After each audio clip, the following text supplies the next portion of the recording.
BJP high command 55 Congress ಶಾಸಕರ list ಅನ್ನು ready ಮಾಡಿ ಸಿಬಿಐ ಇಡಿ ದಾಳಿ ಅಂತ ಹೆದರಿಸುವ ಕೆಲಸ ಮಾಡ್ತಾ ಇದೆ ಎಂದು ಶಾಸಕ ವಿಜಯಾನಂದ ಕಾಶಪ್ಪನವರು ಹೇಳಿದ್ದಾರೆ.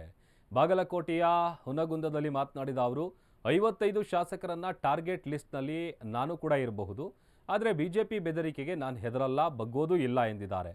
ಅಷ್ಟೇ ಅಲ್ಲದೆ ಕಾಂಗ್ರೆಸ್ ಶಾಸಕರು ಬಿಜೆಪಿಗೆ ಬಾರದಿದ್ರೆ ಇಡಿ ಸಿಬಿಐ ದಾಳಿ ಮಾಡಿಸೋದಾಗಿ ಬೆದರಿಕೆ ಹಾಕಲಾಗ್ತಾ ಇದೆ. ಶಾಸಕರ ಮನೆಗೆ ತಮ್ಮ ಏಜೆಂಟರನ್ನೇ ಕಳಿಸಿ ಬೆದರಿಕೆ ಹಾಕಿದ್ದಾರೆ. ಬಳ್ಳಾರಿ ಶಾಸಕರು ಸಂಸದರ ಮೇಲಿನ ಇಡಿ ದಾಳಿ ಉದ್ದೇಶಪೂರ್ವಕ, ಇದನ್ನ ದ್ವೇಷದ ರಾಜಕಾರಣ, ಕುತಂತ್ರ ರಾಜಕಾರಣ ಅಂತಾರೆ. ಬಿಜೆಪಿ ನಾಯಕರಿಗೆ ದಮ್ಮು ತಾಕತ್ತಿದ್ರೆ 2028ಕ್ಕೆ ಗೆದ್ದು ತೋರಿಸ್ಲಿ ಅಂತ ವಿಜಯಾನಂದ ಕಾಶಪ್ಪನವರು ಸವಾಲ್ ಹಾಕಿದ್ದಾರೆ. ನೋಡ್ರಿ, ಈ ರಾಜ್ಯದಲ್ಲಿ ಭಾರತೀಯ ಜನತಾ ಪಕ್ಷದವರಿಗೆ ನೇರವಾಗಿ ವಿಧಾನಸೌಧದಲ್ಲಿ ಕುಂದ್ರಕ್ಕೆ ಒಂದ್ಸಾರಿ ಜನ ಈ ರಾಜ್ಯ ಜನತೆ ಅವಕಾಶ ಮಾಡಿಕೊಟ್ಟಿದ್ದಾರೆ. ಯಡಿಯೂರಪ್ಪನವ್ರು ಬಂದರು, ಹಿಂಬಾಗಿಲಿಂದ ಸಮ್ಮಿಶ್ರ ಸರ್ಕಾರ ಅಲಯನ್ಸು ಮುಖಾಂತರನೇ ಬಂದರು. ಕಳೆದ ಸಾರಿ ಸರ್ಕಾರ ಮಾಡಿದಾಗ ಮುಖ್ಯಮಂತ್ರಿ ಆದಾಗ ಏನು ಮಾಡಿದ್ರು? ಕಾಂಗ್ರೆಸ್ ಶಾಸಕರನ್ನ ಖರೀದಿ ಮಾಡಿ, ದುಡ್ಡು ಕೊಟ್ಟು ಖರೀದಿ ಮಾಡಿದ್ದೀವಿ. ರಾಜ್ಯದ ಜನತೆಗೆ ಗೊತ್ತೈತಿ, ಖರೀದಿ ಮಾಡಿ ಸರ್ಕಾರ ಮಾಡಿಕೊಂಡ್ರು. ಅದು ನಿಶ್ಚಳ ಬಹುಮತದಿಂದ ಅಲ್ಲ, ಇದು ಜನರಿಗೆ ಗೊತ್ತಿದೆ.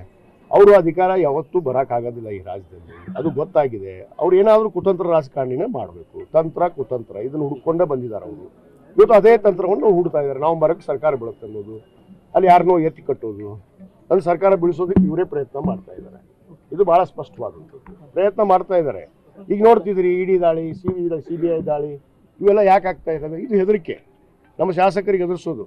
ನೀವು ಬಿಜೆಪಿಗೆ ಬರಲಿಲ್ಲ ಅಂದ್ರೆ ನಾವು ನಿಮ್ಮನ್ನ ಇಡಿ ದಾಳಿ ಮಾಡ್ತೀವಿ, ಸಿಬಿಐ ದಾಳಿ ಮಾಡ್ತೀವಿ. ಇದು ಎಲ್ಲ ಶಾಸಕರಿಗೂ ಭಯ ಇದೆ. ನಾನು ಹಿಡ್ಕೊಂಡೇ ಇದೆ. ಆದ್ರೆ ನನಗೆ ಏನು ಬೇಕಾದ್ರೆ ಕಿತ್ಕೊಳ್ಳೋರು, ಐ ಡಿ ಆರ್ ಮಾಡಲಿ, IBR ಮಾಡಲಿ, ನಾನು ಅದಕ್ಕೆ ಸಜ್ಜದೆ. ಆಗ್ತಾವ, ಮಾಡೇ ಮಾಡ್ತಾರ ಅವರು. ಈ ಎಲ್ಲರಿಗೂ ಹೆದರಿಕೆ. 55 ಶಾಸಕರನ್ನ ಪಟ್ಟಿ ಮಾಡ್ಯಾರ ಅವರು, ಬಿಜೆಪಿಯವರು ಆಲ್ರೆಡಿ 55 ಜನ ಶಾಸಕರು ಪಟ್ಟಿ ಮಾಡಿದ್ದಾರೆ. ಅವ್ರಿಗೆ ಸಿಬಿಐ ಹೆದರಿಕೆ ಹಾಕೋದು. ಅವ್ರ ಮನೆಗೂ ಕಳಿಸ್ಯಾರ ಈಗಾಗಲೇ ಏಜೆಂಟ್ಗಳನ್ನ, ಬಿಜೆಪಿ ಏಜೆಂಟ್ರನ್ನ ಕಳಿಸಿ ಅವ್ರಿಗೆ ಹೆದರಿಕೆ ಹಾಕ್ಯಾರ.